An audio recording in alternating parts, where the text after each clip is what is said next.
Okay, fine. Okay, so with this, we'll call the meeting to order. And my screen next door just went out. Where did it go? Okay. So welcome everyone to the Spring 2021 San Francisco Tour Guide Guild meeting. So here we are, just 6:09. I have to I've given everyone a welcome message. Now I need to share some information I just got probably about 2.5 hours ago about one of our esteemed members. And the reality is that the sad news is that our colleague Gene Filemoser has passed away. I don't know exactly when that was, but it's relatively recently. And I think many people in this group today know Jean. She was a pillar of the San Francisco Tour Guide Guild for many years. She was an early graduate of ITMI. She was president of the Guild and did the public relations function in 1998 and returned as president in 2011 and 2012 with some help, but as I understand it, pretty much single-handedly, she organized the NFTGA, National Federation of Tour Guide Associations, National Convention in San Francisco, 2012. I know she had help, but she put a lot of work into it. That was before I joined the Guild, but she made her mark in that regard. She was also a never-tiring liaison to many of the neighborhood business associations, and she coordinated a number of Guild events with the neighborhood associations, as well as doing her Mission District tour. I think we'll all agree that her passing is a loss that will be felt among many of her friends in the Guild.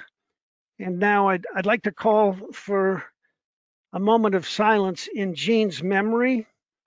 And as those who might have special memories, I'd suggest or inspire you hopefully to think about maybe some words you could put down in an email to Yvonne Hopkins for inclusion on the next guidepost issue. So with deep respect for Jean Filemoser, let's have a moment of silence and wish her the best in her new world.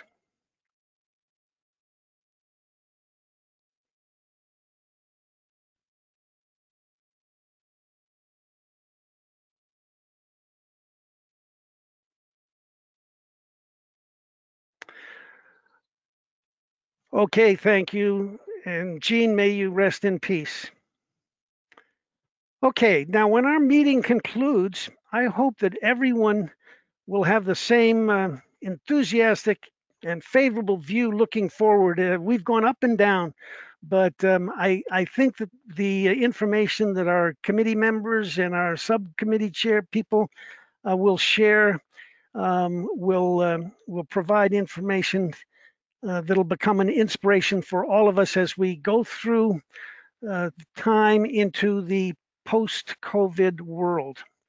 I'll also encourage anyone to ask questions by way of the chat, or if anyone's got a comment to add to anything, feel free to enter what you'd like in the chat. Julie Brown is monitoring the chat, and she has a unique permission to unmute herself at any time and ask the appropriate question of if it's timely. If it's not timely, we'd like to hold the questions till the end, but that's Julie's call.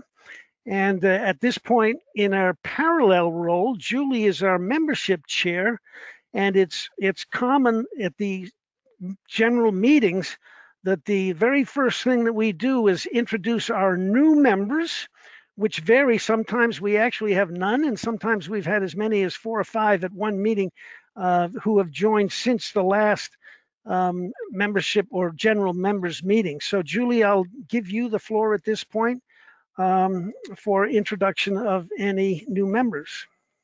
Great. Thank you, Len. We did have 2 new members join since last we met. Paul Laporte, who actually lives in Petaluma, I don't think either of these two members are on the call. I looked up to see if they had registered, and I didn't see names on the list. So Paul Laporte does, looking at my notes here, over the road and local guiding. Again, like I said, he lives in Petaluma and he is fluent in both English and French. Then our second member is Cara Ricciardi, who is also a local guide, does walking tours in Chinatown, North Beach, and Alamo Square, and has an MBA and a culinary arts degree. So welcome to both of them.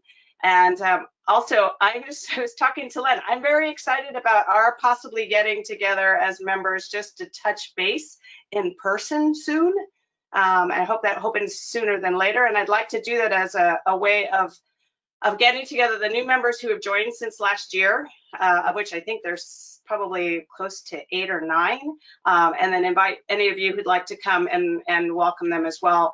I almost feel like we're starting over, which I guess in some regards we are. I know that there are a lot of guides who are no longer working or have decided to retire. There are a lot of guides. I have started working, doing local walking tours, and I have gotten busy, and so that's kind of nice. But I do know that I'm making contact with a lot of people who are new to the industry. So it'd be kind of nice to be able to get some new faces in front of all of you and to be able to share your knowledge and your personalities with with everybody and all of the new members in person. So Len and I are hoping to get that pulled together sooner than later, and definitely before the next meeting. So that's it. That's super, Julie. Stand by, everyone, for further news on that topic. At this point, I'd like to introduce our trustees, although I don't know who's Mia. I think Mia's on the call. Can you show your camera, or this might be a little more complicated than I thought. We've got all members here. Most in the physical meetings, we can all look at the person, they can wave, but I think, there we are. Okay, so Mia, are you there? Where's Mia? I'm going to go to who's talking. Do we see Mia? Yes. Yes. Can you see me now? There we are. We got Mia. How about that? So Mia has been associated with the Guild for many years, and she'll have a couple of words in her role as secretary. I'm just looking to have everyone recognize our members, or I should say our trustees. And so we'll come back to Mia for her committee reports. Clemency Culminares is our treasurer. I think we'll bypass, let's just for simplicity, just do honor to the trustees. I'll mention their name and they'll come on with their report. So we've got Clemency Culminares, our treasurer. Thank you very much. Roberto Natalini will give a commentary on programs a little bit further on. And Mark Luthold, I hadn't seen Mark check in yet. Is Mark Luthold here? There he is. Yes, he is. Thank you, Mark. That's the way to go. And we've already heard from Julie Brown, membership chair, doing a fantastic job. Everyone's doing a fantastic job. When you sit back and get away from the fluff, you come to realize how good everything is. Forget about some of the hiccups that we get along the road. Kathy Richter has done a phenomenal job in a number of areas. There's Kathy, there she is waving. Thank you, Kathy. And finally, Maggie Joanitis. I didn't see her join. Is she here somewhere? Maggie Joanitis is kind of one of the quiet but very effective person. She's very strong on the technology and been a big help to me in working with the. Turn this off. Sorry, I should have. She's been very good in working on the website, and there's more of that to come soon. So that introduces the trustees, and as a group, we've all tried to make the Board of Trustees meetings more efficient than they've been sometimes over the years. And fortunately, in the COVID world, we've been able to really get some production out of subcommittees. Of course, it existed well before COVID. Frances Gorman has been kind of the chairman of the ad hoc committee on transportation. She's done a masterful job keeping us informed with with the goings and comings of the city. So Francis, would you care to give us a update on the subcommittee on transportation?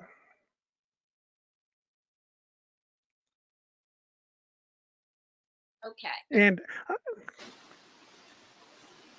you're on. That's great. I know I'm on.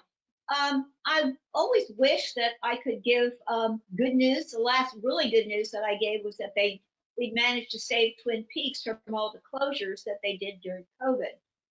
Unfortunately, the other things that are happening, the Golden Gate Park looks like that there is a kind of a massive groundswell to keep just the section between Kezar Drive and Crossover Drive closed.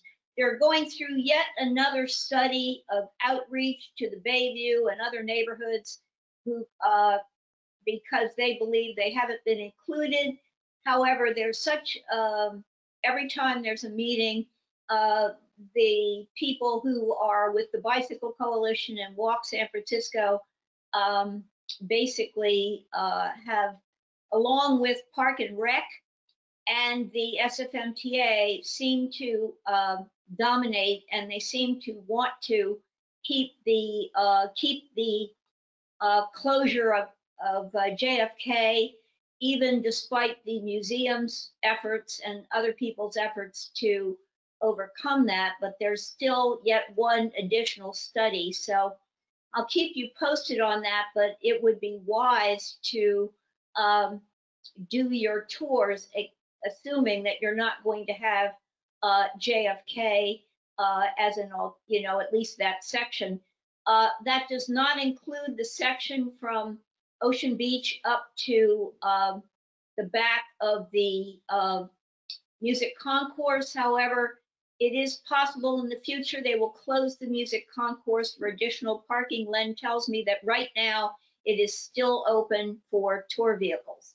And of course, we still have tour vehicles allowed to pull in front of the De Young, but you would have to have time tickets to get into the De Young. So that's the story on Golden Gate Park.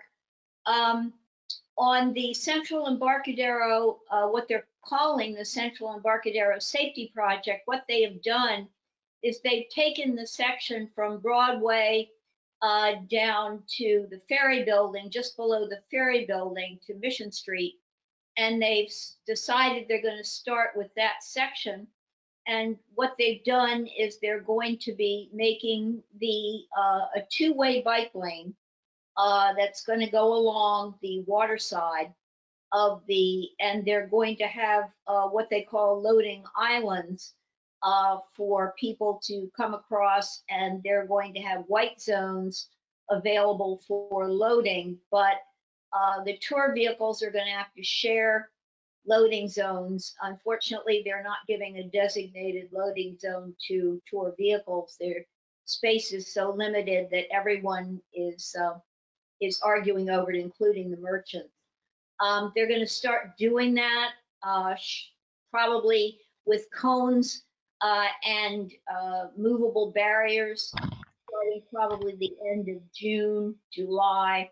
And we have made the note that we've got to have enforced loading zones. They're going to have a separate taxi zone, but we will have to share with, unfortunately, the SUVs and other vehicles, which means that we're going to have very, very limited space, and enforcement will probably be the only way we'll be able to get in those spaces. So it's certainly not ideal, but the city being what it is, that's the best that they've been able to do for us.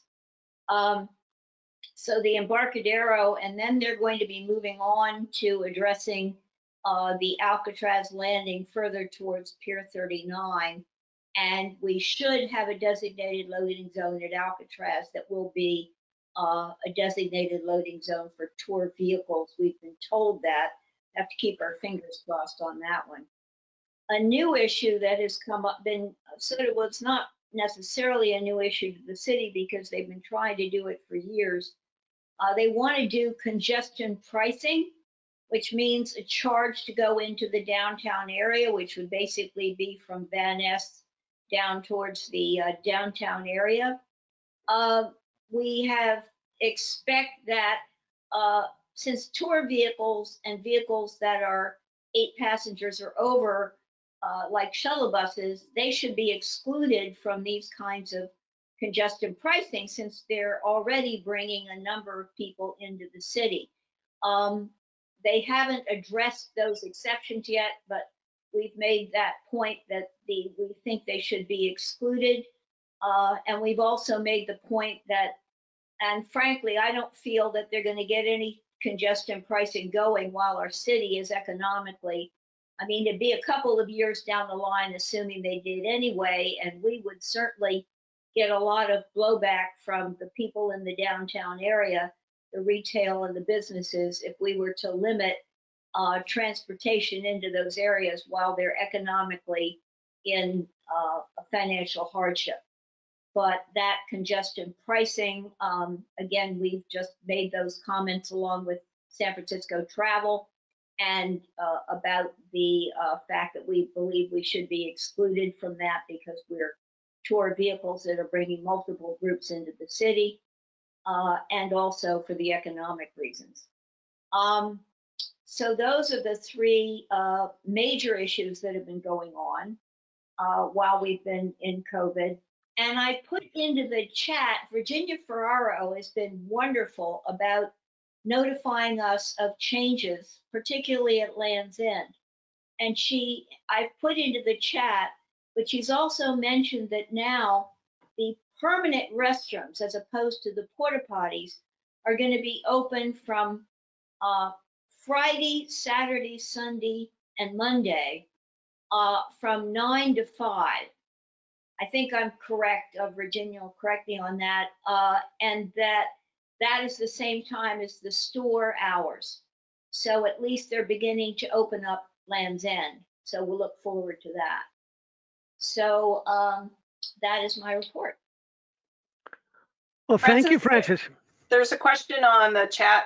Any word when the cable cars will be running again? I know I heard fall, but there wasn't a definitive. It's still fall. I will have to check. I will certainly keep you posted on that. They occasionally will run them, but I think it's still planning for the fall because of the cost. The SFMTA is so broke right now that I think they're trying to the cost of running the cable cars without full tourism is I think a factor in there. And I'll certainly alert you, but if I hear of something definitive. And then there's, well, actually, this is probably for Virginia, but Craig's asking if the cafe will be open. I guess I'm assuming that's at Land's End. Well, Virginia might want to. Well, I can comment on. I was just there recently, and the cafe will not be open because it's too small. So the information desk is selling cold drinks and packaged snacks, but no coffee and no bakery goods. So. Thank you, Virginia. The store is only open Friday, Saturday, Sunday, Monday at this time, anyway. Right. Well, thank you, Virginia. Thank you, Frances. Any other questions, Julie? Okay, I'm going to unmute Yvonne. And Yvonne, feel free to unmute yourself, and we will turn the mic over to this wonderful guidepost publisher, Yvonne Hopkins. Oh, you're so sweet. Well, there isn't a whole lot to say other than the guidepost is out. And if you take a look at this one and the other 2 we've had already this year, we've had a lot of members step up to help because, yeah, I may publish it, but I'm not writing the whole thing. So there are a lot, you know, it's the old saying, many hands make the load lighter. And it has, and I find the articles interesting. I hope everybody else does too. I was just, as we were talking, thinking, oh, maybe we ought to have a column in the next one that's word on the street, like, oh, you know, this is open or that's open, because that could be a real handy thing to have every time we have a newsletter anyway. And I'm sure things are going to change rapidly with COVID. But if you haven't yet seen this issue, why the feature on this one was our walking tour where everybody got to like see each other for real. So thank you very much to Julie and Kathy for putting that together, and Roberto, of course.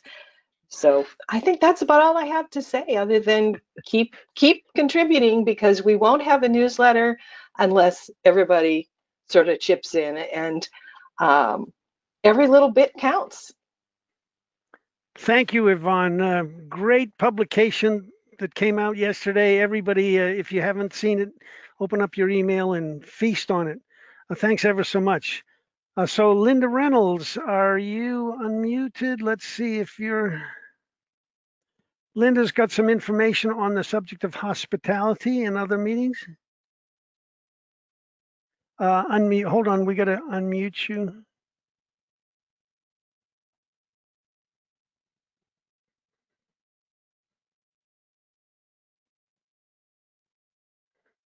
There you go. Can you hear me? Yep.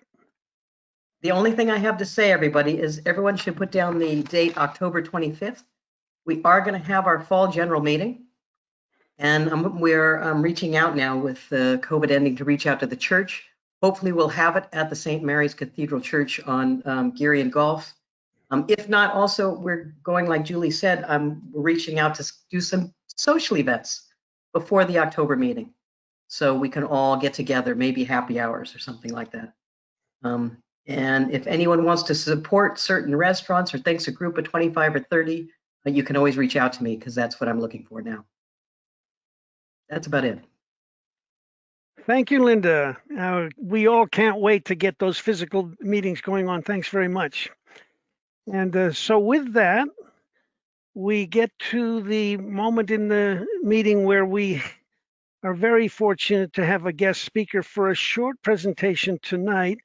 The good news is that if there is a favorable response, and I've already gotten a preview, we will be the beneficiaries of a full hour-long program in October by our speaker tonight, who is none other than Lori Goretti, a San Francisco historian and author.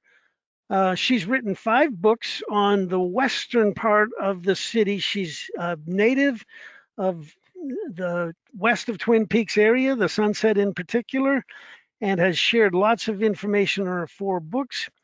She has worked for and now volunteers for the San Francisco Historical Society in various roles, including and related to the Argonaut with their, I think that's a semi-annual publication in the panorama for the society. At the end of her short presentation, we'll have a door prize drawing for 2 of her books.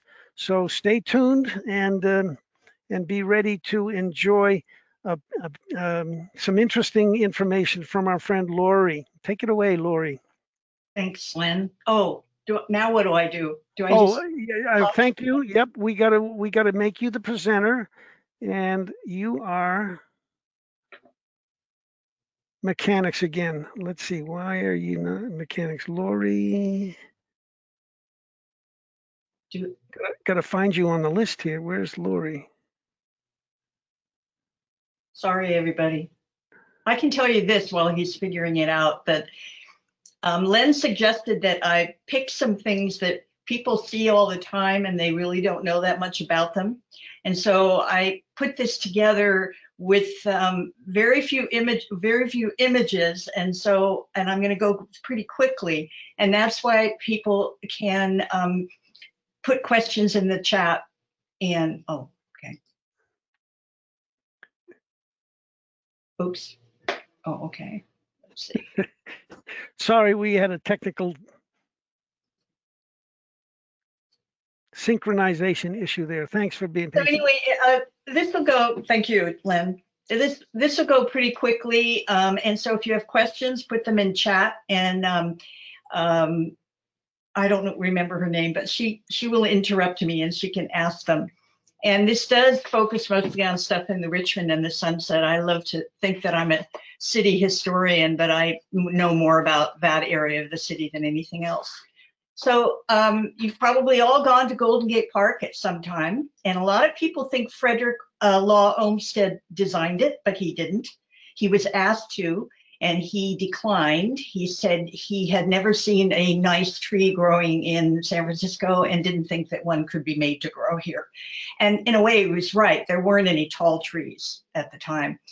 So the Board of Supervisors asked William Hammond Hall, an engineer, to come in and design it. And so he is the designer. He also is the first park superintendent. He became the first one in 1871. And we all have probably heard about John McLaren, who was the superintendent of Golden Gate Park for a really long time, from 53 years, 1846, no, that's his birthday, 1890 to 1943.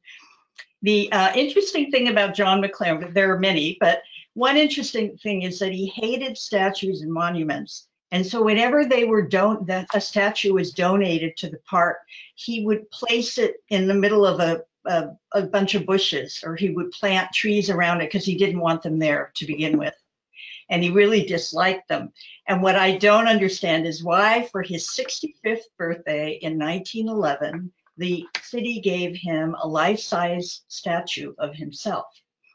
It stayed in the original box in his garage, somewhere in his house, until after he died, when the city took the statue and put it in the rhododendron dell. And so that is the statue that was given to him for his birthday. Next person I'm talking about is Thomas Sweeney. He lived at 7th Avenue and Judah, and he made the Sweeney Observatory in Golden Gate Park on the top of Strawberry Hill. This was in 1891. People could go up to that second level and get a complete 360-degree view of the city. The observatory was supposed to be earthquake-proof, but when the 1906 earthquake hit, it completely fell apart, and it was never rebuilt. And you can go up there and I think still see some stones and something about the fact that the observatory was there. Even if it were still there, though, the trees have grown so tall, it's unlikely that you get the great view that those people got. As someone said, going to the top of the New de Young may be like going to Sweeney's Observatory back in 1891. This is an early picture of the Japanese tea garden in Golden Gate Park, and it started in 1894 with the 1894 Midwinter Fair that was in Golden Gate Park. And the person who really brought it here, the person who maintained it for many years was Makoto Hagiwara. And at one point, he was kicked out of Golden Gate Park the early 1900s because there was a lot of anti-Asian sentiment in the city.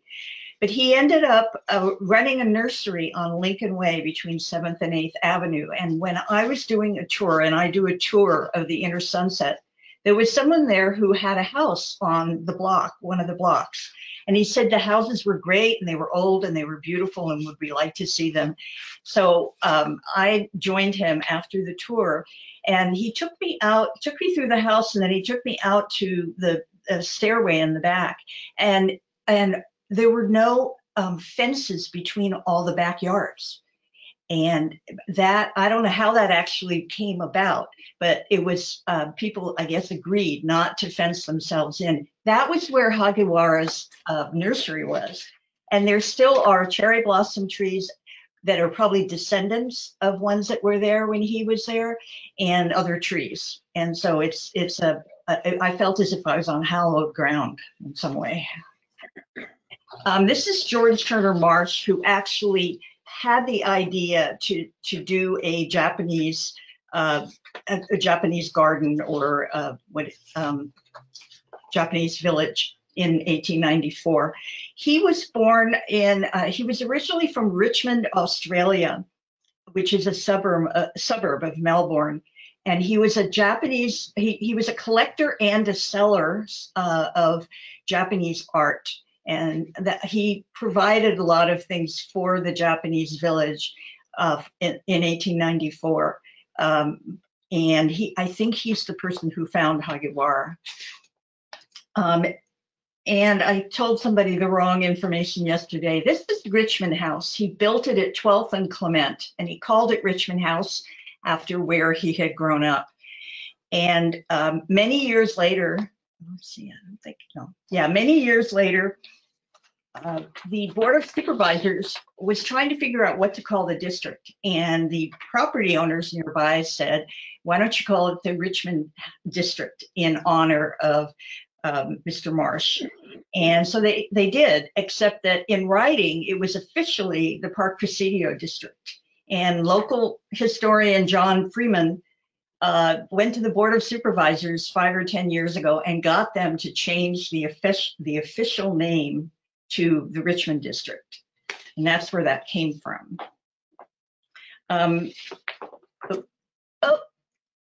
Okay, this is a quarry that was in the Richmond District. And it was taken from Anza Street, 30th and Anza. And the site is where George Washington High School was built. And I'm a little confused by this because this is Anza, and where the picture was taken. And then it looks like this would be Balboa and this would be BC Cabrillo. But I don't know what this is. I would say it was Golden Gate Park, but I can't figure out where Fulton is. So I don't have an answer to that, but it's a picture I just recently found.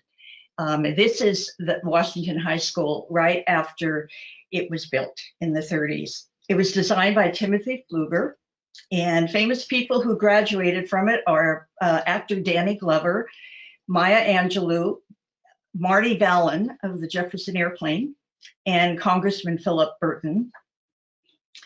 One thing that it has that I have never seen at any other school is from the stadium, probably $1 million view. That's what you see when you are outside the stadium or sitting in the bleachers on the left. And it's a wonderful sight. But there's a lot of controversy as people have. Oh, there's yeah. a quick John Martini is saying to you that's Lincoln Park. The view is to the northwest on that the first photo that you showed where you were trying to figure out if that was Golden Gate Park. Oh, northwest. Okay, that makes sense. Thank you, John. I am very challenged when it comes to geography, but yes, that makes sense. Thank you. There's a lot of controversy with our schools right now because the school board has wanted to change the names, and George Washington High School is one of the ones whose name was going to be changed, and then they didn't because there was such an uproar. But the controversy that has been continuing, wait a minute. Okay, first I have to do this first. I'm not used to doing this one. This is a close-up of a frieze that is also in the stadium at Washington High. And I'm going to show you how big it is. It's huge. It's this big. It's the back wall of the stadium. And it was done by Sergeant Johnson. And everything that was done here, building the school and this and the murals that we're going to look at, they were all built by the WPA in the 30s. And it was done by, did I say Sergeant Johnson? That's who did it, 1942. The controversy has to do with murals that were created by Viktor Arnatov, who was born in Russia and created these George Washington murals on the walls. That's the stairway leading from the main entrance upstairs. And the school board feels that because the people of color were really shown as just as slaves or as doing things for white people, that they should be painted over and destroyed. Fortunately, I think They were convinced just to put a curtain in front of it, but I don't even think a curtain is acceptable. But this it's very controversial, and we'll see what happens. The thing is that he didn't paint the mural showing these things as wonderful. He was from Russia, very left-leaning, and he purposely drew things that he wanted people to see in our history that people didn't usually see because they weren't told about them. In the 1960s, the Black Student Union, let me just see if, yeah, the Black Student Union at Washington High was very upset about the murals and wanted them destroyed. And they talked with the school administrators, and they came to a compromise. And the compromise was that Washington High would donate 2 or 3 other walls for murals that the Black Student Union could get painted. And so they went to Dewey Crumpler, who was only about 18 or 19 then, and he painted these murals. This is one of them, and this is another one. And you can see that there are people of color in it. It's not just white people. And then I have one with him standing in front of it. That's him now. And then the picture on the right is him when he created the murals in the 70s. It took a long time to get it done. Okay. Dewey Crumpler actually said, he was asked back then when he was doing the murals, he said, if you want the mural to be destroyed, that's the original mural, you will have to get someone else. I explained then what Arnautoff was trying to do. I explained the underlying currents in his mural that you might not be able to decipher if you just look at it quickly.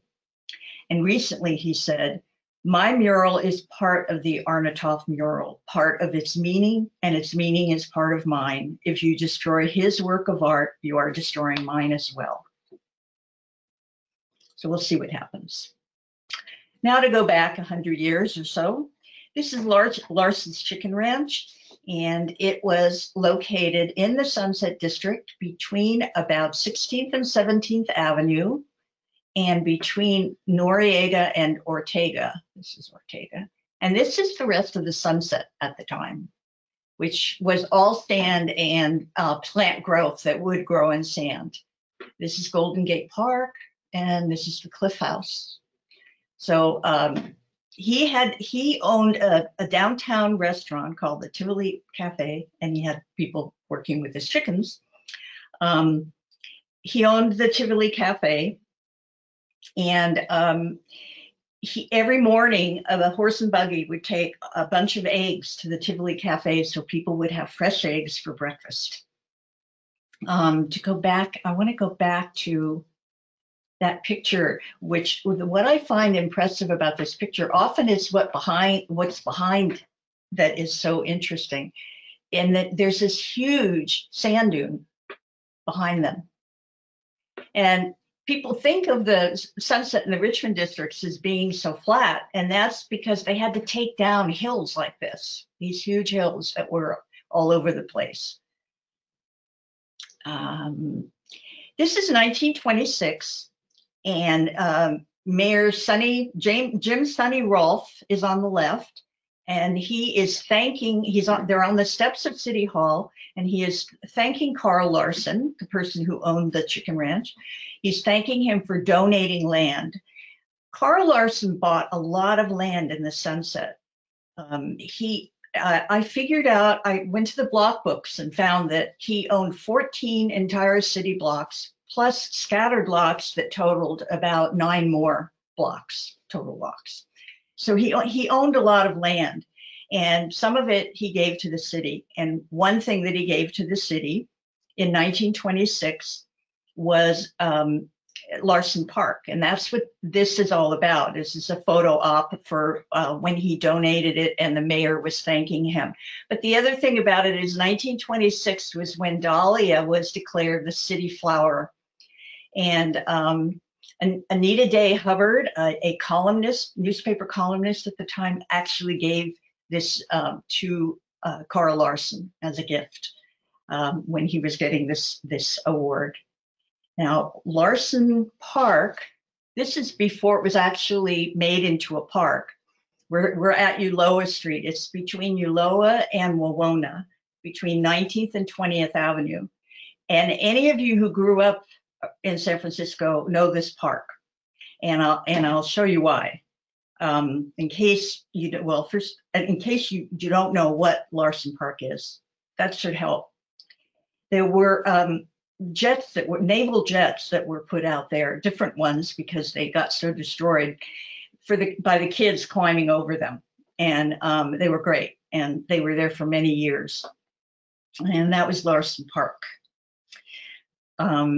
This is Carl Larson on a rock that they eventually put a plaque similar to this one on. Carl G. Larson has generously given these 2 blocks to the city of San Francisco for park pleasure purposes. And a plaque similar to that is on the rock on Ulloa Street near 19th, right at the edge of the park. And one thing you really can tell looking at this is how short he was.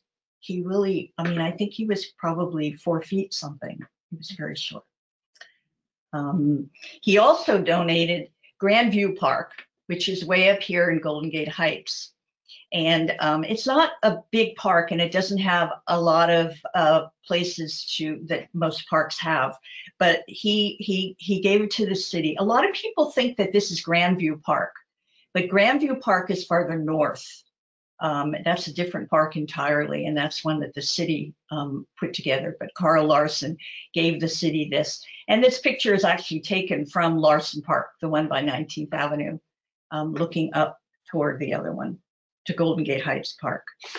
Okay, next. And the reason that I have Levi Strauss in here is that he was one of many people who gave a lot to the city, or his family gave a lot to the city. He had no children, but he had 4 nephews. And so they all worked at his company, Levi Strauss and Company. And after Levi Strauss died, the nephews took it over and ran it. And one of the nephews was someone by the name of Sigmund Stern. And this is him with his wife, Rosalie Stern, and daughter, Elise Stern. And if you've ever seen the name Rhoda Goldman Fund, all over the city, that fund has repaired many things, done a lot of work in many places of the city, given lots of money back to the city. And Rhoda Goldman was Elise's daughter. And it just kind of continued through the generations that this family is really generous. When Sigmund Stern died, Rosalie was looking for a place a park that she could buy and donate to the city in his name. And John McLaren of Golden Gate Park, he told her, I have a spot here at 19th Avenue and Sloat Boulevard you really need to look at. And it was exactly what she wanted. So she bought it. She bought 12 acres of land. She bought 12 acres of land and named it Sigmund Stern Grove and gave it to the city, which went on to buy another 40 acres over time. So it's a more than 60-acre park. And back in the 30s, they started having concerts, free concerts every summer on Sundays. And this is one of the ones from the 30s. It actually began on a regular basis in 1938. This is how it looks now. And it was never, they didn't miss the summer until 2020. They didn't have the concerts in 2020, but they are going to have them this year again.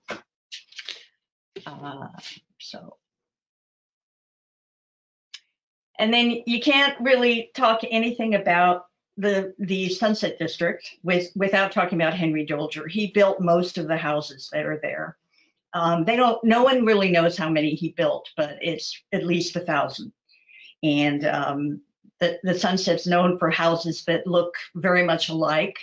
He was very careful, though, to make sure that the facades, which they call elevations, were different. So some of them had little balconies, some of them didn't. Some were kind of metal, and so and the windows were different, and the roofs were a little different. But on one of my tours, I showed this picture, and someone said, "Oh, that's my block," and it wasn't. I asked her where she lived, and it wasn't her block. He didn't repeat them a lot in the same block, but he repeated them on other blocks. And this is the first house that he built. This is the first house that he built at 1427 39th Avenue, and this is the block. It's taken with a wide-angle lens, so it's kind of strange. But these were much nicer houses than he ended up building when he was building. He was building almost 2 a day. He really liked the Henry Ford system of having, one group. What he did was he had one group do the foundations, and one group do the framing, and one group do the plastering or sheetrock, and so it went very quickly. Now, when I do my inner sunset walk, when I get near this white building, almost every time one of the people in the group will say, "What is that white building? I've always wondered. It doesn't belong here." And it doesn't look as if it belongs here. But this is Henry Jolger's headquarters. This is where all of his draftsmen and his assistants and his secretaries, they were all in this building. The one on the right, the tall one, was built in 1939, Art Deco, and the one on the left, this one here, was built in 1940, and it's considered streamlined modern. And I just wanted to let you guys know about that building if you didn't know. And I'm going to end with Adolf Sutro, who really did the most for the west side of town, I think. He's known for the things on the left: Cliff House, Sutro Baths, the trees on Mount Sutro. He built a train line to bring people to Sutro Baths. It went along the bluffs above the ocean, and eventually it was just destroyed in a storm in the winter, and it wasn't rebuilt. He gave Sutro Heights Park, which is where he lived, to the city. He donated land in Sutro Heights to the affiliated colleges in 1897, and that it eventually became UCSF. And he had an incredible library, because he would go and buy anything he could. A lot of it was burned in 1906, but some of it wasn't, and it now is at the library at San Francisco State. This is Adolf Sutro in his library. This is the Cliff House that he built, and you see all the statuary here. This is outside his house. His house was above the Cliff House. He looked out at the ocean and the Cliff House. This is the streetcar that went along to take people to Sutro Baths and or the Cliff House. And this is Sutro Baths in 1895. It was both a museum. It had a lot of stuff from Woodward's Gardens, which was a great museum, individual museum. So this is it in 1895, and it had 7 pools of different temperature. And it actually opened in the late 1800s, although it was built a little earlier. And it closed. It turned into an ice skating rink and other things that over time, and eventually closed in the early 60s and was destroyed by fire in the mid 60s. This is it in 1952, when it was still, he had remodeled. I think the Whitneys owned it then, the people who owned Playland. And it was remodeled as Tropic Beach. And inside, they didn't have the pools anymore, but they had a pile of sand and some umbrellas that made you supposedly think you were at the beach. And then this is it now. And it's part of GGNRA. So people go down and look at it all the time. I think that's it. Yeah, that's all. Well, what a wonderful presentation. Thank you so much, Lori. Ooh, I'll take the screen back. okay. And Any questions? okay, yep. We'll come up with Julie first. Did you notice any questions on the in the No, chat? that was the only one that comment that was made. I think that Fred Decker had when you were talking about McLaren and the statue, questioned whether it was actually a life-size statue that they made of him, and then somebody commented that they actually made it smaller on purpose. But That might be. There's a story there. John, do you know? Well, that was an excellent presentation, and I dare say it won't be presumptuous to say that we'll all welcome you back in October for a full hour-long program. Thank you, Lori. Okay, thank you. Now you do have one obligation to help us issue a door prize. We're going to offer, thank you very much for the donation, 2 of your books to lucky door prize winners. And so the way we do this in this virtual world, we ask you to pick a number between 1 and 60. And Linda Reynolds has all of the names of our attendees, and she will tell us who the winner is, who has the number that you picked. So we'll go through this twice. Pick a number between 1 and 60. 42. 42. And Linda, are you unmuted? The lucky winner is Jill Leone. Hey, way to go, Jill Leone. We didn't have a chance. Thank you. Now, wait a minute. We didn't even have a chance. Don't worry. Yes, I guess I didn't win anyway, but I was going to say 39. Everybody has a chance. They've all been assigned a number. Now, Jill, it is up to you. It's up to you to, well, actually, I'm going to be sending out Lori's books. I've got Lori's books, so I'll send one to you, Jill. You and I need to email or connect to get the right address and the like. Okay, great. Thank you, Len. Thank you. Do I pick another number? Yes, go ahead and pick another number. 5. Number 5. Number 5. The person on number 5 list is Martina. Martina Walter? Martina Kopris. Oh, okay. Oh, Martina Walter, go back home. Sorry, honey.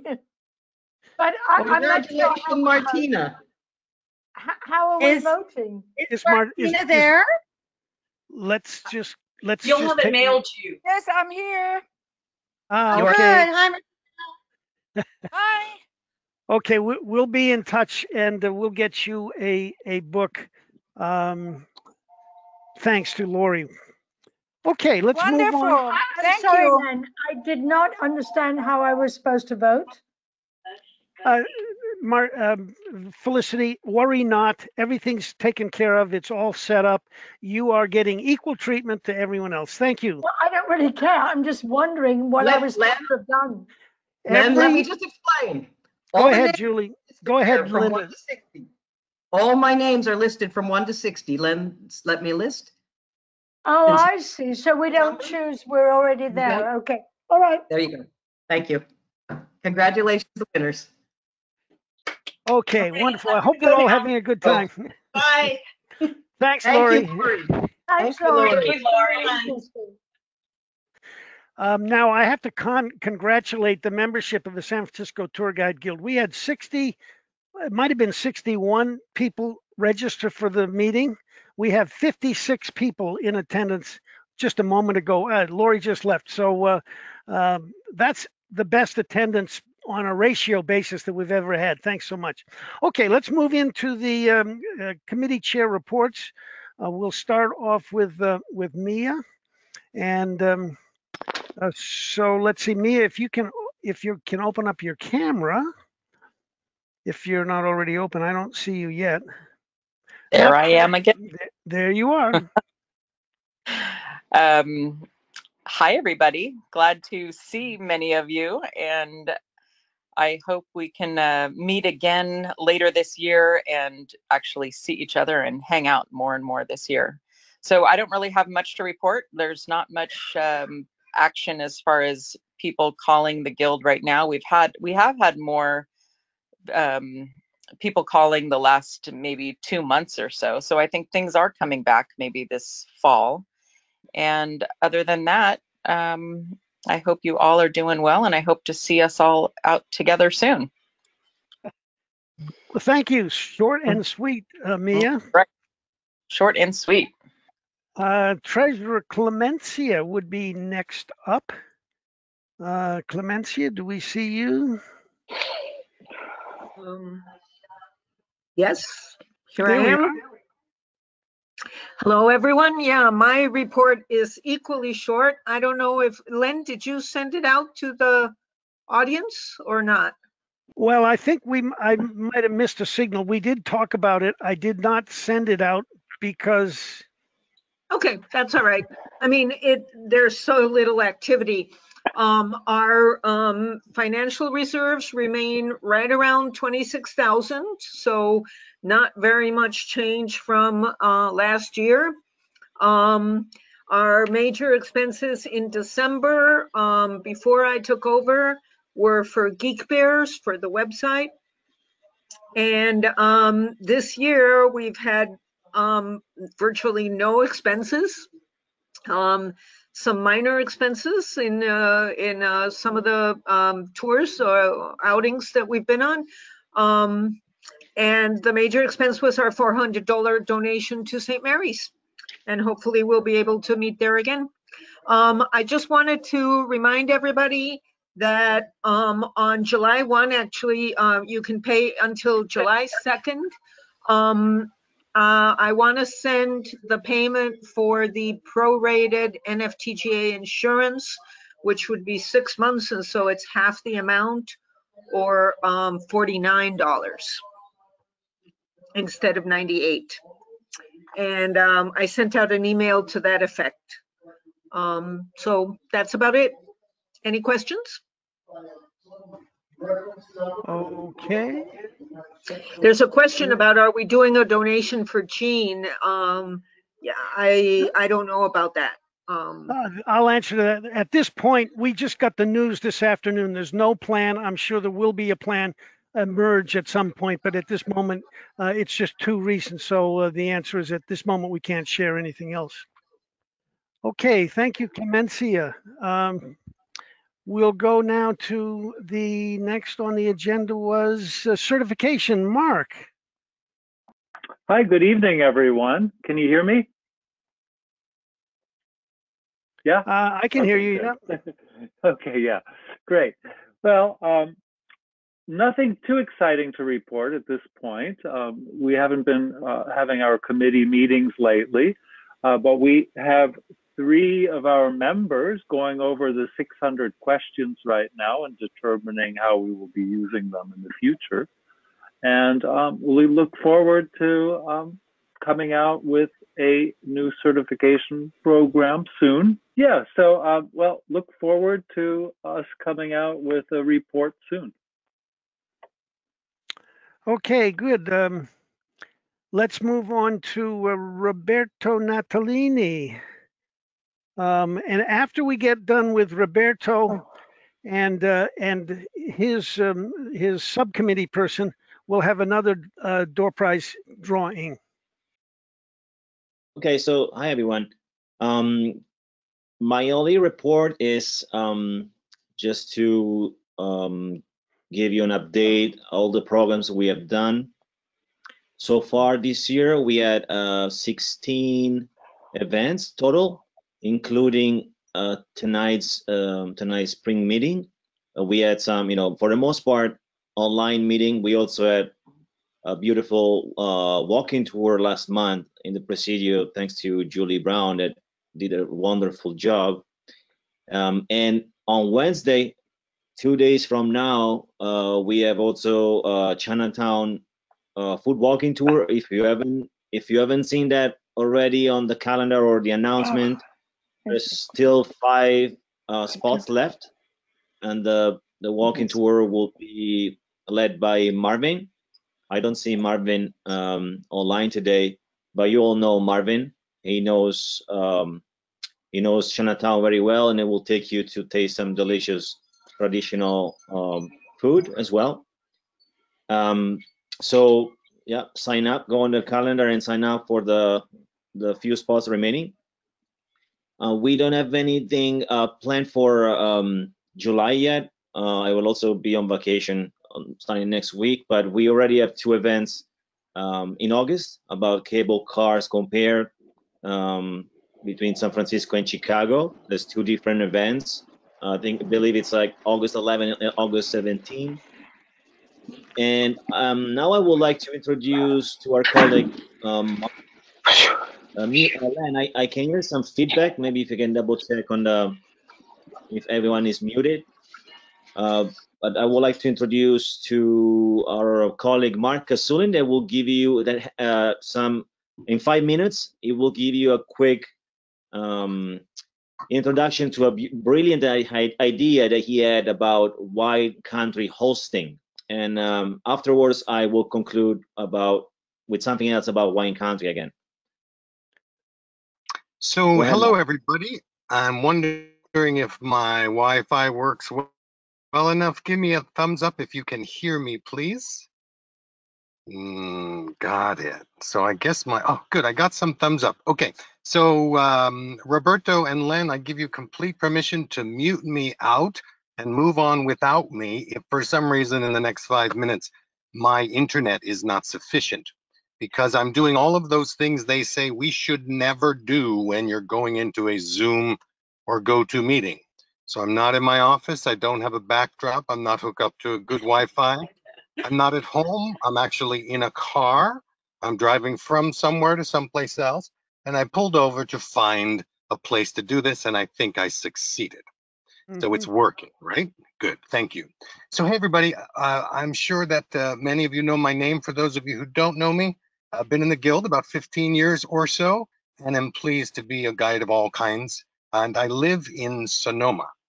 And I'd like to let you know that over the last year of COVID, I've been actively busy to the degree that I feel that I have something to contribute as we come out of COVID. So I will take just 5 quick minutes to share a couple of thoughts with you that might be of help, and I want to give you an invitation or 2 as well. So first of all, since last year, since the end of the summer last year, I have been doing a gig at San Francisco International Airport with a Japanese-related project, bringing in Japanese engineers through San Francisco. I've spent somewhere between 2 and 8 days at SFO doing a transfer for the same big Japanese company since September every month. And so I've seen the ebb and the flow of what's going on at the airport.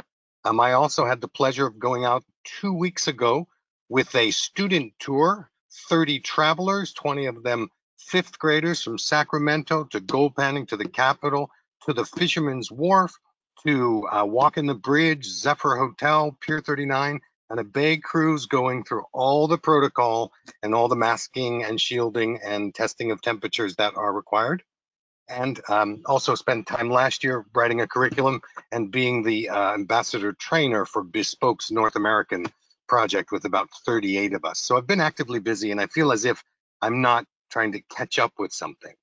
In that process, at the beginning of this year, living in Sonoma and being an experienced guide who does wine country also, I took the opportunity to be a wine tasting host at one of the high-end wineries in Sonoma. And every week I've taken 1 or 2 days since February to spend time with guests and talk to them about wine and share the tasting, et cetera, et cetera. And in that, I have gotten a really clear kind of inspired sense that coming out of COVID, everybody's awkward. Even those of us who are outgoing, friendly, articulate, extroverted, we are finding it awkward to kind of get together with other people. Do we mask? Do we not mask? Do we shake hands? Do we bump elbows? It's all pretty awkward. So in the wine tasting process, I realized that people really just want to be together. And I've begun a very conversational approach to wine tasting that has really been a lot of fun for me, and my guests seem to appreciate it as well.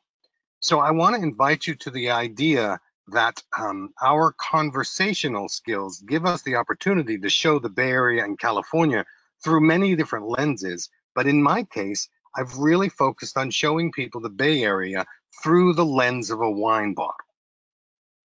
So when they ask me where did the grapes come from, I get to talk about 1772 Mission grape and all that the Spaniards did with the churches. When they talk about other wineries, when they talk about soil, when they talk about weather, I get to talk about fog. And it all blends into a beautiful conversation. And I am convinced that we guides, those of us who have it in our DNA, all of you 60 included, it's in our DNA to be the ones who lead people into a conversation to get to know each other and the world around them better. We are, in fact, the center of the hourglass. And so I want to invite you to consider that if you like that idea of conversational guiding and you're also interested in the wine country, even though we'll be doing programs with the Guild in the coming months that Roberto will talk about, I want you to know that I'm particularly interested in anyone who wants to talk with me about this specific subject to kind of flesh it out, do our own little wine tasting over the Zoom, get together in Sonoma, 4 or 6 of us, and we'll go to a couple of wineries and just be ourselves there with other people. I'm very intrigued by this conversational approach to wine tasting. And the reason why I wanted to bring it to the Guild is I would like to say that from my professional opinion, I think I see a flood of wine tasters coming from San Francisco City. As everything starts to move and as everything starts to percolate and all businesses and venues start to become active, I really believe there is going to be a thrust of San Francisco people who are in San Francisco, whether they live there or not, coming up to the wine country for a day or 2 days or how many ever hours they do. And I think that provides an extraordinary opportunity for the Guild and all the guides in the city who want to do that escorting and guiding and hosting. And I would really like to have that conversation with anybody who's interested. So my invitation is reach out to me if you'd like. I'd love to pursue the conversation with you. Maybe we'll find 5 or 6 or 10 of us who'd like to get together regularly and just have a very organic approach to this idea. But I feel like I got on a boat going in this direction of wine country, hosting and wine tasting, and I didn't even know there was a boat. And so I kind of want to share with you, I think the wine country is going to explode maybe before other travel occurs. And I'd like to be the one to help us connect to that, because I believe that all of us guides have that skill. All right, lastly, just about at the 5-minute window here, I want to make an invitation for you. The invitation is really simple. I would love to have that conversation to any degree that you are interested. More importantly, I'd like to buy you lunch. And the way in which that has occurred, I had a conversation today, holding my business card. I had a conversation today with Kelly Murphy. Some of us know Kelly because her family has always run the Chowder's restaurant on Pier 39. When I was there recently with a group of students and adults and some others, it was pretty extraordinary that she kept it going through COVID. And many of us take our guests there. So I want you to know that Kelly Murphy, the owner of Chowder's on Pier 39, she and I agreed today that if any of our tour guide guild members or guides go to Chowder's on Pier 39, it's the second restaurant on the left, go there, say hi to Kelly Murphy if she's there. Otherwise, give your business card to the staff. We're trying to track this, so put the word Mark on the back. She will keep those cards and we'll have a conversation about it in the future. Sorry about that. And she'll buy us a bowl of clam chowder and a drink from the fountain machine.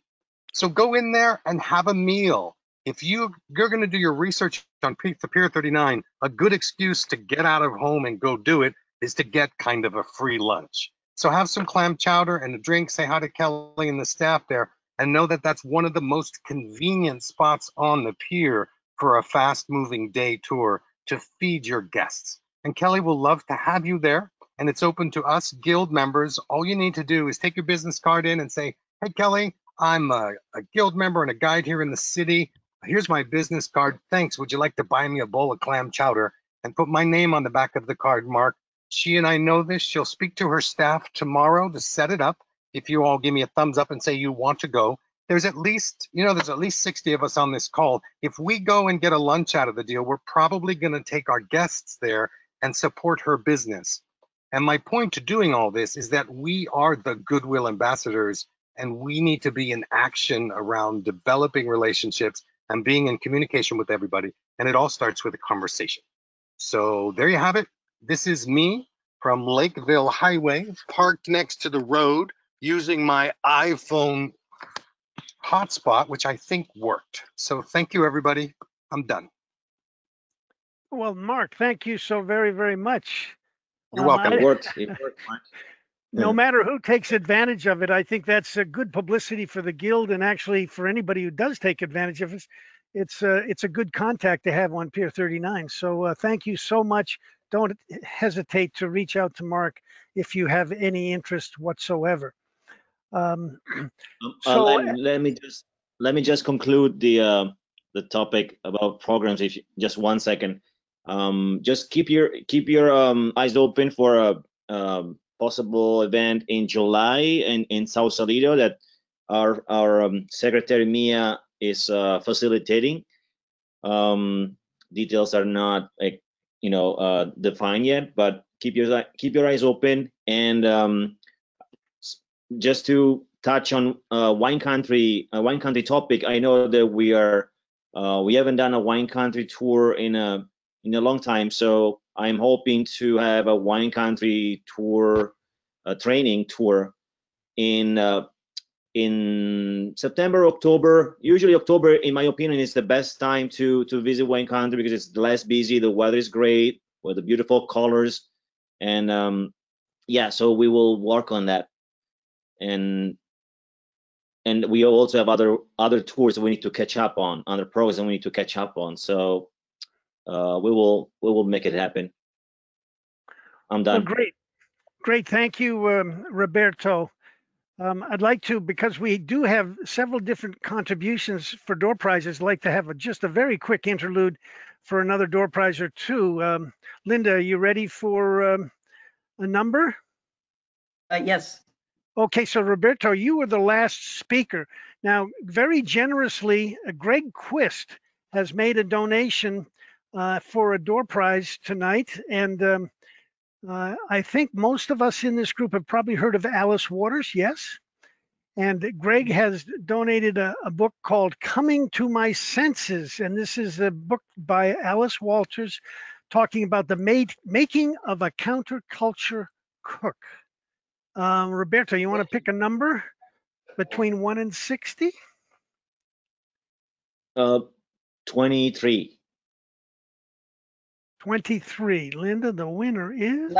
Lucky 23 is Susan Smith. How about that? Is Susan Smith present? Do I see an SS here somewhere? She was. I don't see Susan. Susan Smith does not appear to be signed in. We get another number. Yeah, she's not on the people list. So go ahead, pick another number, Roberto. Number 8. Number 8, Ted Bagaman. Ah, how about that? I did see Ted somewhere. Did I not? Bagaman, Ted. Hey, Ted. I don't actually. The third time's going to have to be a charm. I don't see Ted in here either. We're dropped down to 46 from our high of 56. So I took it off. Third time is a charm, and if nobody comes up, we'll go on, move on. All right, 46. 46, Francis Gorman. This is Francis, the winner. Good for you, Francis. Okay, how about that, Francis? You're a winner. Will you communicate with Greg Quist and make arrangements to have him send it out or connect one way or the other? Okay, well, thanks for your understanding that my eyes jumped over one of our esteemed trustees, Julie Brown, our membership chair, is now has the floor. Thank you, Julie. So you saw or heard me report on the 2 new members we got since our last meeting. But before I go on to tell you how many members we have, active members we have currently, I see Ted Bravo's face on my computer. So I just wanted to get Ted Bravo of ITMI. So one of the biggest reasons I'm here. So I just want to say hi, Ted. Thank you for coming. It's so nice, and it'll be nice to see you in person very soon. And anyway, we are at a total number of active members is at 144. And I want to put out a plea to all of you who are still on the call. If you haven't already updated your biography on the website, at least put a picture on it, because I know at least 2 companies that are looking for workers, tour guides. And if you don't at least have your picture on the website, and I send them to the Guild website, I don't think you're going to get a whole lot of interest. So please at least do that, and take the time. We've got the time now. Go out and get on the website. If you need help with it, you can send a message, probably to Len, but to me too. It's pretty easy to update your biography. So at least put your picture on there so that people who are hiring can see what you look like, see what your name is, and then hopefully take it from there. And that's my last plea. At least, at the very least, if you don't want to put a picture up, which some of you may not want to, at least update your biography completely so that we know what you're doing or what you're interested in working on. All right, thanks. Okay, wonderful. Let's do one more door prize. This is a unique prize. We're a bunch of tour guides, and we have a tour guide offering a tour. But I'm pretty comfortable in suggesting that this is a tour that very few, if any, of our tour guides in attendance tonight, other than the donor, has been on this tour. This is a walking tour of the gardens at Lake Merritt in Oakland. And Ellen DeLaura is a participant. She's got her own garden over there and is an expert on the Lake Merritt gardens. So Ellen, how about picking a number between 1 and 60, and we'll see who the lucky winner of your tour is. Hold on, we got to unmute you. I'm sorry. Unmute. There you go. 27. 27. 27. Oh, before I say it, oh, too bad I am left out of this. And the winner is 27 is Clemencia. Oh, no, I already gave her one. Oh, well, pick another number. Okay, Well, pick another Clemencia, number. it's up to you. Just kidding. She can have it if she wants it. I don't think I've gotten a prize. I would love it. You got it, Clemencia. Okay. Congratulations. Okay, good. So, Julie, go ahead. Did you have anything else to share, or are we all That set? was my total, 144 active members. Okay, wonderful. Thank you so much. Okay, moving right along. I'm not missing anybody this time. We'll go to public relations and what's. This is Francis. I just want to say that I'd like you to donate the book, Do That Door Prize Again, for someone else, because I've already read that book. Okay, so give that to someone else. Okay. Oh, well, that's very kind of you. You offered. So how about pick a number between 1 and 60? Francis, did you mute yourself? Are you there, Francis? 30. 30. 30 is Mark. Mark Luthold. Still there? Maybe he left. No, Mark. Which No, Mark? I'm here. Mark Luthold? No, Mark Clausen. Glen Ellen. Mark Kasulin. I see Kasulin. him. Sorry, Mark. I pronounced it wrong. Kasulin. Okay, we got it. Okay, so But he's he's the winner. driving, so. Yeah, sorry, Mark. You're on your road, but now you get a nice gift at the end. He gave us a thumbs up, so that'll work. Yeah. Okay, moving right along. I could wax poetic on Kathy Richter. She's been a great contributor. Kathy, take it away for your report on social media public relations. All right, thanks, Len. Hi, everyone. I'm reporting on the status of 2 committees. One is the previously organized Business Partner Committee and also the Social Media Committee. So at the midwinter general meeting this past February, I reported to the membership that the Business Partner Task Force was created to determine whether certain organizations that were captured in the Guild database, such as destination management companies, travel agencies, or hotels, etc., were still viable considering the challenges for the travel industry over the past year. And this project essentially involved pulling all related data from the database into an Excel spreadsheet, having the committee scrub the data, and then uploading that clean data into the Club Express database. And all those involved in doing that was originally comprised of Linda Reynolds, Mia Burr, myself, and as well as Len Holmes, who, as usual, performed all the technical system requirements needed to carry out this project, like pulling the data and uploading the clean data. And with that, the committee has completed the overall objective and no longer convenes to move that objective forward. So the upshot is that going forward, when we next run a report to obtain information regarding potential business partners and who we might want to reach out to, the Guild can count on clean and reliable data from that Club Express database. So that's how we ended up with the business partner committee, and I probably won't have any future reports on that because it's mission accomplished. As far as the social media committee, that is comprised of Linda Reynolds, Julie Brown, Mike Sullivan, and myself.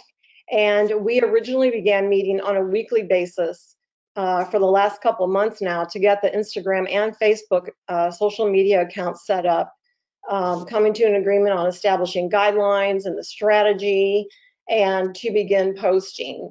So the group now meets, we've got a lot of that settled in the group. The committee now meets via call just about every 2 weeks. And in between calls, every committee member is posting on the those two social media accounts 6 to 7 days a week. Not to say that every one of us are posting 6 or 7 days a week, but between all the folks on that committee, we're trying to make sure that the new Instagram and Facebook accounts for the Guild have new material up there 6 to 7 days a week. And I also want to thank input from other board members, such as Roberto, who mentioned that the establishment of social media accounts on LinkedIn and Pinterest might also fall under the umbrella of this committee, which makes total sense. And also board member Maggie Joanitis, who managed to establish icons on the Guild website in the upper left corner for Instagram and Facebook. And if you have accounts on Instagram and Facebook, all you have to do when you're on the website is just click on either of those icons and it will take you right to the Guild's accounts on either of those social media accounts. So if you would like to follow the accounts and like what you see, please go to the Instagram account at San Francisco Tour Guide Guild _CA for California, or the Facebook account, which is SF Tour Guide Guild, and help give us a boost and your tour guide friends as well. So that effective this afternoon, the Instagram account displayed 45 different posts, and those are photos. We have 105 followers, and we're now visible to 123 industry-related accounts, which as part of public relations and marketing is exactly where we want to be.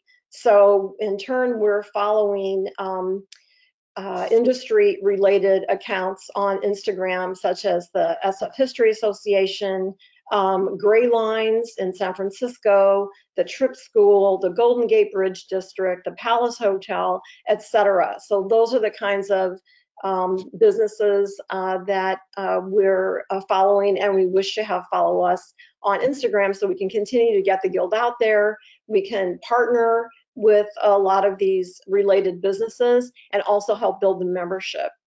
So in a direct effort to publicize the Guild in that way, the committee recently posted photos and content to the Instagram account about the latest membership training on May 19th, which was the Presidio Refresh training. And this is also publicized in the most recent issue of the Guidepost. Thanks very much to Yvonne. So that's the end of what we have going on in public relations. Any questions? What a great report, Kathy. I tell you, you've earned your place in the Guild's hierarchy of producers. Thank you very much. And you've also earned the right to award another door prize. Now, with great appreciation, Anita Rao has donated one bottle of her husband's connoisseur wine. I'm not the expert on wine, but I know that he has a wonderful hobby on wine, and there's quite a story on that. Anita, are you ready to? You got a moment just to brag on your husband's wine? And let's unmute you. I think you're there. I think you're there. There you are. Unmuted. Yeah, you're okay now, Anita. Hi, everyone. My husband is the one that donated it. He's more than welcome. I mean, happy to share his, his thing with people. But the wine bottle that he is offering is his latest baby, which is a Cabernet Sauvignon, 95% Cab, 5% Cabernet Franc, and it's been in French oak for 12 months. It was first filtered for 1 year. He had them in the big, what do they call them? I forgot the name of that bottle. The big bottles. Magnum. Yeah, no, it's not the Magnum. Jeroboam. And what is it called? Jeroboam. No. Anyway, in the big glass bottles, and then he put it in French oak for 12 months, and now it's been in the bottle for a year. We bottled it last year, and we have 110 grapevines, 50 in the front yard, 60 at the back in Oakland near Lake Merritt. But this one was sourced from Green Valley in Sassoon. We go through a wine shop, actually a beer shop on San Pablo that provides all this kind of stuff. And so he has different things that he focuses on every year, but Cab is his big, love. Well, that's great. So, Kathy, you want to pick a number between 1 and 60? I'll go with lucky number 7. And Linda, who is lucky number 7? Lucky number 7, although if you've ever been to our meetings, the wine has been wonderful in the past that they brought. It is Ted Bravos. Seriously? Seriously, it is Ted Bravos, number 7. Ted just signed off. Oh, there you go, Ted. Congratulations, Ted. And you probably had him in our meeting. That's a winner. Couldn't happen to a nicer guy. Thank you, Anita. Thank you, Kathy. Thank your husband. Now, Ted, you and Anita are going to have to figure out, and don't hesitate if you need any help. It seems like Ted's ready to talk. Okay, the last committee report is Maggie's technology report. Maggie has a unique schedule. I'm covering for her.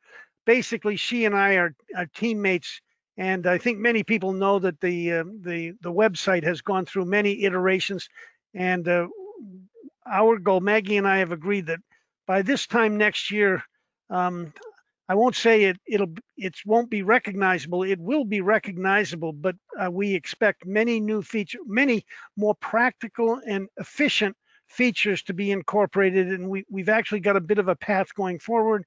It's just a question of timing to get really on it and shaking away the other competing tasks. So technology is moving forward. And even though I will no longer be in the president's role next year, I'll be working in technology with Maggie and several other committees as well. So we'll all be busy moving forward. Okay, the last major thing on the agenda, and I'm going to try to make it as short as possible. It's the president's report.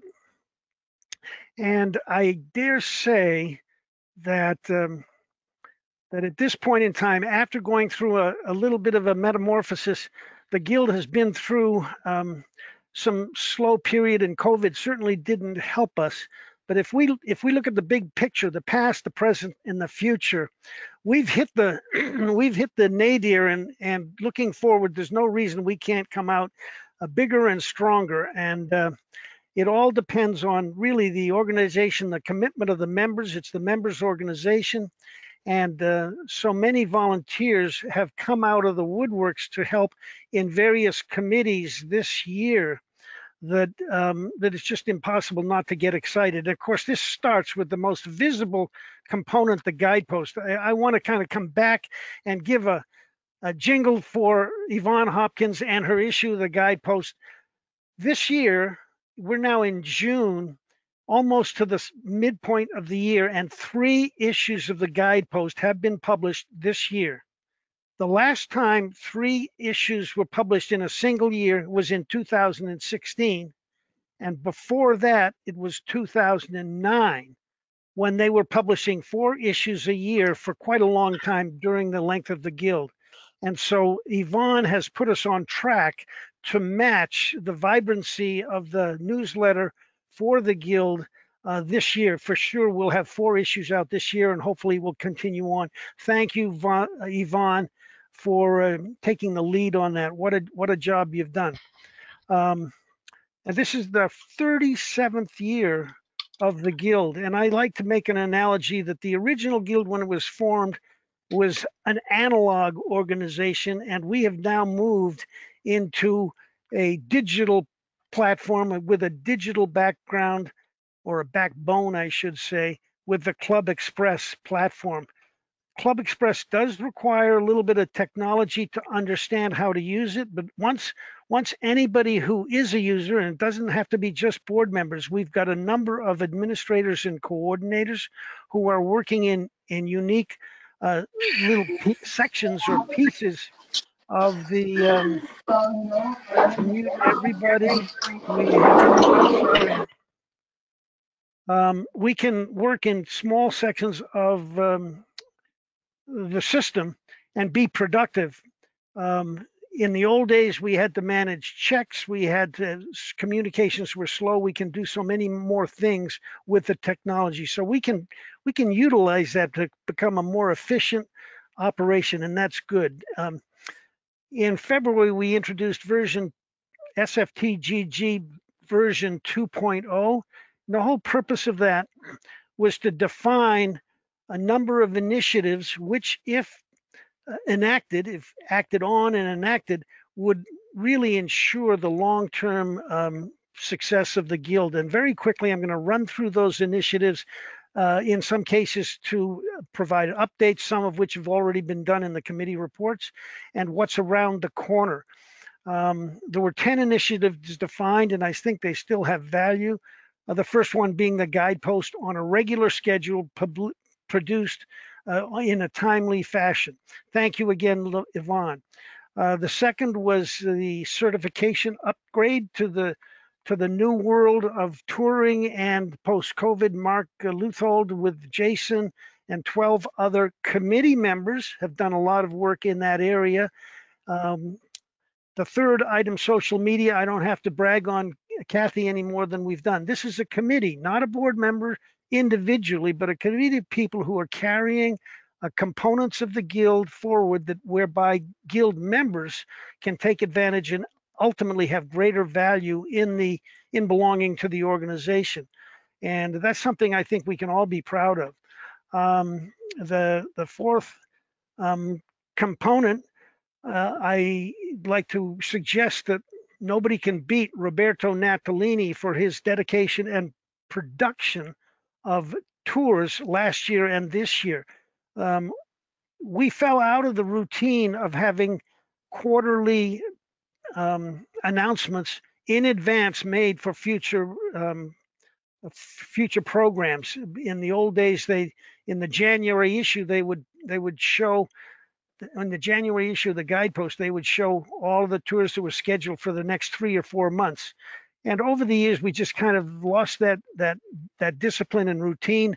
And Roberto has put us on track to get back onto that for this year. And so those are 4 components which really make part of the backbone of the Guild.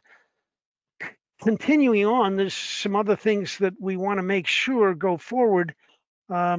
We do want to increase membership. So obviously all members are encouraged to recruit or bring on new members, because every new member brings on a new vitality and new insights, and hopefully we can learn from each other. Kathy has described a little bit about how the data processing on that works, and we just need time and a little energy to move that forward. We also want to use the website as a tool to promote individual guides who want to be visible to potential employers. Not everybody does. Used to be all of the membership in the guild was the way I understand it, pretty private. They didn't want any public information visible. And the way internet bookings are going on now, it's more and more apparent that the impression that you can make to the world, the quicker you can be found on internet searches, the better off you are. So we want to provide a vehicle where guides can promote themselves using the tools of Club Express and part of our website. In addition, we want to use the website to promote the guild itself. Now, the Washington, D.C. Guild has a whole collection of videos where they highlight individual guides, but the guides are not selling themselves. They're selling the guild and the value that the guild and guild members bring to their tours. So by promoting both guild members and the guild itself on the website is, we think, components of value as we move forward. And historically, much of our programs have been touring programs where we get on a bus or we do walking tours and we do training tours, and that's all well and good, and we hope that continues. But one of the components of SFTGG 2.0 is expanding the education and training opportunities to more components where coursework is required on many different areas. And so in addition to tours, we want foundational building blocks amongst all of the information that we're sharing. And the more of that we can build and share with guides, the better, hopefully, their storytelling ability will be and their results and success will be. And lastly, with respect to the organization's infrastructure, all of which resides inside of Club Express now, we know that there's some things that we've identified that can be improved for greater efficiencies, one of which is the document library. On the menu on the website, there's a selection item called Documents. There are links in some cases where it'll take you to the Documents library, and you can go directly from the menu. But once you get inside there, all of the documents are not necessarily filed and organized in the most easy fashions for people to access. So we know that that's a deficiency at this point, and that's in a high priority to improve in the next 6 months. And so that just helps bring us forward with better tools for all of us to use in the new digital infrastructure for the Guild. And hopefully that gets all of us excited. Maggie and I are particularly excited because we think we can see the rainbow at the end of the tunnel. Not everybody can, but that's what we need to do to move forward. The fact that we've got so many volunteers already on board is the indication that we've got some winds blowing in our favor. But the last thing I'll close with is the subject of our trustees and filling positions. We have 5 open positions coming up at the end of this year, and as a way of mitigating any of the transitional effects that sometimes can be a little bit challenging because we're trying to change management or of the leadership of the Guild all during the holidays and things get in the way. So I want to do the best I can to share information with potential board members as the year goes on, kind of training purposes to make life easier when change comes. And many people will say, why do I want to serve on the board? Let me just give you several different topics that hopefully will allow you to think about whether or not that you might want to assume a board position next year. Not everybody may know it because you don't find out until you get on the board, but once you are on the board, you end up getting free dues. Your membership dues are waived when you're a trustee in the Guild, and the current board has recently approved support for guides who want to attend either the ITMI or the ITDGA group convention in the fall. This year, they're both in the same work. They tie together. One person from the guild is not expected to go to both meetings, but if you're on the board, you get first dibs to get a subsidy to apply towards travel or the hotel in exchange for writing a report and representing the guild at either one of those events. So that's a benefit of being on the trustee of the guild. When you serve on the guild, you have the opportunity to make direct contacts with individuals in Cal Travel, the state travel organization, or with SF Travel. You don't have to be on the board, but the chances that if you're on the board, you're going to be meeting people at those two organizations, plus at other tour guide associations through the NFTGA. You'll meet other guides. You'll be introduced to other facts or things that could help you professionally or maybe even personally. And that's a benefit that you get just by jumping in with both feet and making a contribution. Volunteering to serve on the board gives you instant credibility amongst employers. If there are two people competing for a job and one of them is a trustee or a president even of the San Francisco Tour Guide Guild, which one do you think they're going to choose? All other things being equal, you'll get an advantage by being on the board. You get credibility amongst your peers, you get some respect, you get additional achievements and kudos that you can add to your resume or your LinkedIn profile. And all in all, it's kind of a thing that the more you invest, the more you reap in rewards. And I can speak from personal experience. I wouldn't be where I am with the tour operators and the amount of work that I've had if I didn't have some of the exposure that I've gotten having been on the board. So very specifically, one of my biggest motivations, and I've unfortunately failed in twisting anybody's arm hard enough, but I would like to start sharing insights and information with a vice president who will become president next year as soon as somebody can recognize that there's potential value to them in assuming a leadership role in the guild. It's been very productive. It is a component that will influence. It won't be the make or break item for the guild itself, but the sooner we can find and identify and train and share information with the next president, the better off we'll all be. So I just put that out there. Please do think about serving on the board and assuming a position that not everybody gets the opportunity to benefit from. So identifying it now hopefully will help us move forward over the transition.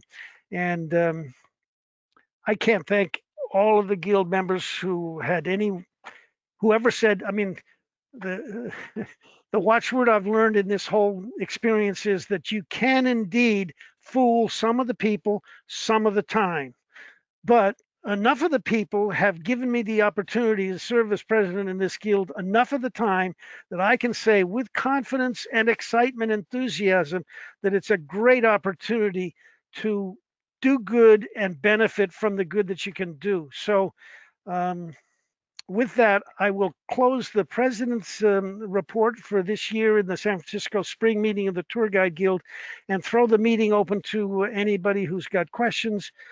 Technically, we can adjourn the meeting at 8 o'clock, but we can continue conversations, and as far as I'm concerned, as long as anyone wants to communicate. Sadly, if we were in real world, we'd all have a glass of wine and have some good chatter going on. But thank you for attending this year, and the president's report is concluded. Who has a question? Anyone want to make a comment? Feel free to unmute yourself and open a question. If we have too many people speaking one time, we'll have to close it down. But any questions? I just wanted to comment because there may have been a confusion when you're referring to Club Express. You're talking about the website, because a lot of people don't understand that Club Express is our platform. So I just wanted to clarify that for anybody who's confused. Well, okay, allow me to take the opportunity to fully explain, because not everybody does understand. Club Express, the company, is a company whose business it is for managing associations.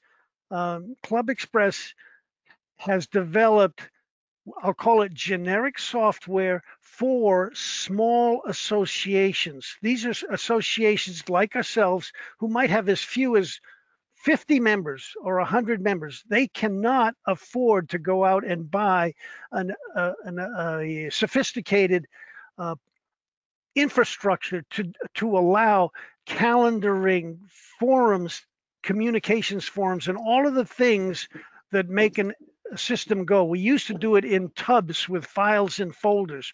All of that is now digitally conducted under the Club Express umbrella.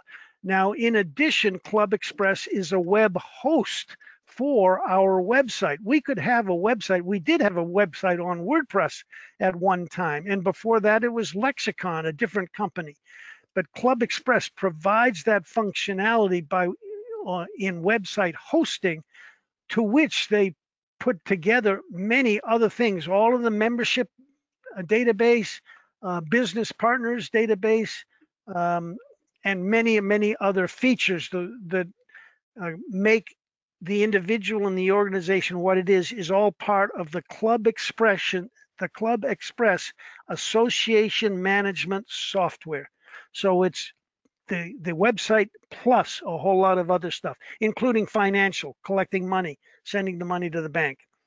Sorry, I took a long time, but it's a big answer for the question. Any other questions? Well, Christine Cotter can stay. She said that we're doing a terrific job, so you get an extra sip of wine there, Christina. We do want to get together. Go ahead, question. It's Kristen. Oh, hi, Kristen. Hi, how are you? Fine. Good. I just wanted to say that on the website, I'm assuming is the descriptions of each of the Board of Trustees. Am I correct? Actually, that's a good question. All of the Board of Trustees are all named on the contacts or about page on the website, but I don't know that they have biographies outside of their own personal biographies in their personal profiles. So are you? So the answer is they're all named on the website, but they're not. The profiles are not public to non-members. No. I meant if someone was interested in becoming a member of the board, to find out what the actual description for the job would be. Is that okay? Great question. The job descriptions for all the positions currently exist on the website, and they're under the education and certification tab. If you go into resources, if you go to the members page and go to resources, they're there. They're also in the documents library. Okay. The reality is what's published on the website today is the old procedures.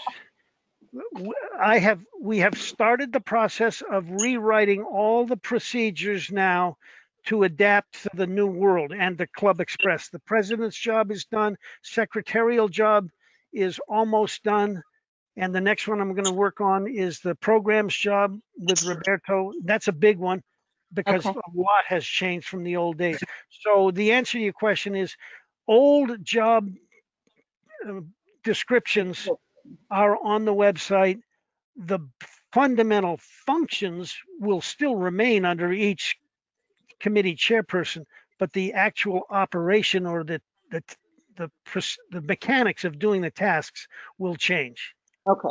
And don't anybody hesitate to reach out to me with questions, because boy, I have to be careful. I don't want to give you so much information that you run the other direction, but you can tell I'm I'm invested in this stuff. I want it to go, and I'd be happy to give you as much time as you want for information. You have to be certified to be a Board of Trustee member. Was that a question? Oh, do you have to be certified to be a Board of Trustee member? I love that question. When the guild was formed, the answer was yes, you had to be a certified member to be certain trustees. You had to be certified to be a president, treasurer, vice president, several others.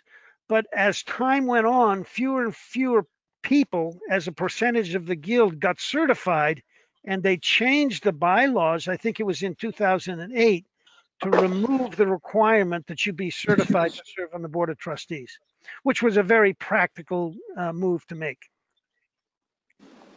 You do not have to be certified to be on the board. Please step forward. Thank you. I love it. I love it. I love it. Okay. The clock just hit 8 o'clock. I don't care. We can. How about a Gabs? What? One thing. At this point, I'll call a meeting, unless there's anybody got any questions, we'll call a meeting adjourned at 8:01 p.m. But the conversation session, the social hour with wine and cheese can continue on the virtual cheese. I wish if I'd been thinking, I'd have some cheese right here, and I could have actually put my glass of wine up here. I'm sorry I didn't do that. But on the Land's End, big cheese, Len. There you go. You are the big cheese. The insight that I got, I've had one tour this year. Last week I did a city tour and went out to Land's End, and I ended up meeting with Roberta, who's the manager of the gift shop out there at the Land's End. And they are responsible for the restrooms and of course the gift shop and not the cafe, as Virginia mentioned. And the delay for them has really been a budgetary delay in getting those restrooms open. And she told me they would open, but of course, as Virginia mentioned, it's only 3 days or 4 days a week, Friday, Saturday, Sunday, Monday. And the cafe will probably never come back until somebody opens up the Cliff House again. Who's got any other insights on tours or interesting things to share? Anybody? Yeah, I think if it's true, and I have not seen it, we're talking about Golden Gate Heights in the Sunset District. The new mural and the new steps, other than 16th and Moraga, are to the right, one block on 15th Avenue and Ortega, all the way up, and it's 3 times longer than the one on 16th. I have not been out there, but I will go this week. That's new information. That's on 15th, you say? Correct. Interesting. I'll have to go out there myself. Block south. But I have not seen it. It was just something I read, and the artists were talking about it. Fantastic. And I was wondering if anyone else has seen it or been out there. Nobody? Okay. I just want to add a couple 2 cents for wine country. We are slammed up here. If anybody wants to come do wine tours, if you were, I don't know how you get into it, but I'm doing 14 tours this month. I did 12 last month, and all the wineries are desperate for any type of help they can get. So, I mean, if anybody is interested in driving up here and going to work in wine country, there is work to be had big time. Just wanted to add that 2 cents. Jill, what is the nature of those tours? Are they all pickups at hotels? Do you have to have a car? For me, it is. I have to have a car. But I think within the wineries, they're desperate for people to be working in the wineries as hosts. And a lot of them do tours in the wineries as well. So if someone wanted to work in a winery and be like a tour guide at that winery, taking people into the caves or whatever, they're just so overwhelmed with people. I've never seen. I'm busier than I am during harvest season. Wow. Yeah. Well, There goes the motivated will follow the opportunities. Thank you for sharing that. Yeah. You're welcome. Mark, you want to speak? Yeah. Yeah. So hi everybody. I want to support what Jill said there. Thank you for being gracious with me while I was driving and working that out. Be able to talk to you. But one of the things that I wasn't able to articulate very well in my slight frenzy there was that the flood of people coming to the wine country is not only a flood of those people, but it's a flood of staff.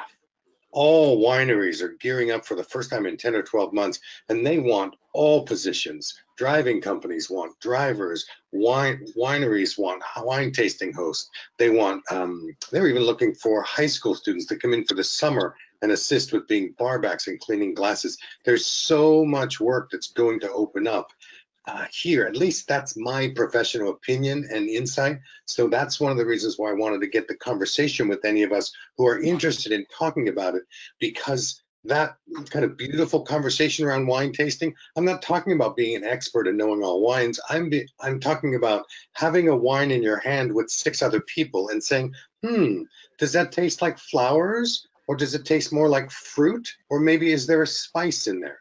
Gosh, if I was going to barbecue with these 6 people, should we cook some steak? Or maybe we want to do chicken. It's not rocket science, but it is the way to get people to interact and be with one another. And it's just delightful. And there's a flood that's going to happen. And I'd like to help us all access that. So I just want to add to that commercial and kind of brag a little bit. I happen to be under, just because of certain circumstances, in Sonoma County for an overnight twice in the last month, in the last 30 days. And the first time it was a friend of mine that hadn't been out very much during COVID at all. And we ended up staying in Santa Rosa, where I hardly ever go, at the Flamingo Hotel that has a pool. It was wonderful. And after we got up there, we didn't necessarily need a car for reasons I won't go into, but we had everything right there at the Flamingo Resort. So then, due to some other circumstances, I ended up going up to wine country just last week for 4 nights. And I stayed about 3 or 4 blocks off Sonoma Plaza. And it was really coming to life. It was an excellent stay.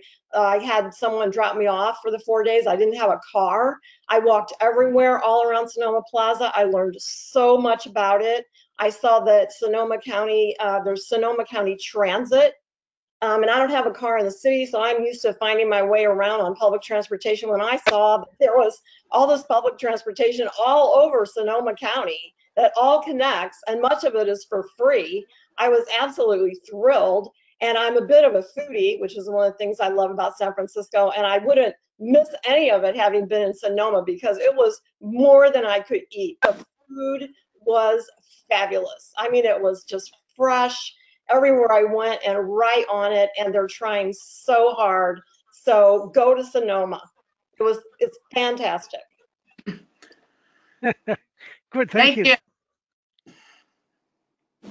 Hey, if you don't mind, the other thing that I'd like to just add is what Ted would call as a postscript. When we go to Chowders, Kelly and her team really lovely. They will treat us well. We guides are always known for being great tippers. Kelly's business is going to contribute our lunches, but her staff is going to serve them to us. So go there, use your business card, put Mark on the back of it. They're happy to have you come and eat. And then lastly, the reason why I was driving before was I had one of my Japanese gigs at the airport, which I want to give kudos to Ted and ITMI and the network of work that ITMI generates and makes accessible. It was last August that a Japanese firm contacted an LA company who contacted ITMI to say, who speaks Japanese in the Bay Area?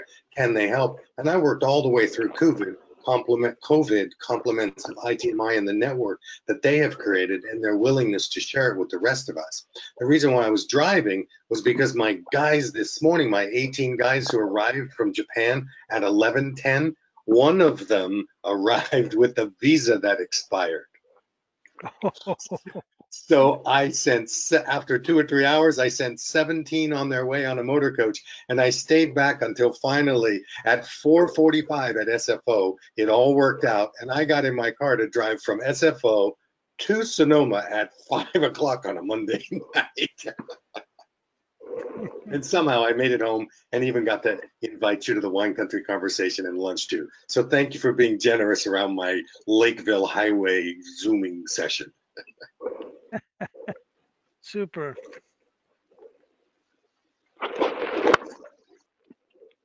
Is Yvonne right? Oh, I didn't realize I was unmuted. I didn't mean to, but I was, goodbye, everybody. I was just getting ready to sign off. Thank you for all the hard work and so forth that all of the trustees have done, and I'm looking forward to it. See you soon. Bye. Well, thanks to everybody. Really, it's been, I think, halfway through 2021. By the time we get to October, November, I think we'll all be smiling even more than we are now. Thanks all for coming tonight, and we'll see you on the curb. Last Bye, chance. everyone. Bye-bye. Bye, Len. Thank you for all you do. Bye. Thanks, Len. You're great. Thank you so much. Bye-bye. Thank you, Len. I really enjoy that bottle of wine. Travel is back. Take care. Bye-bye. Bye, everyone. See you around. Len.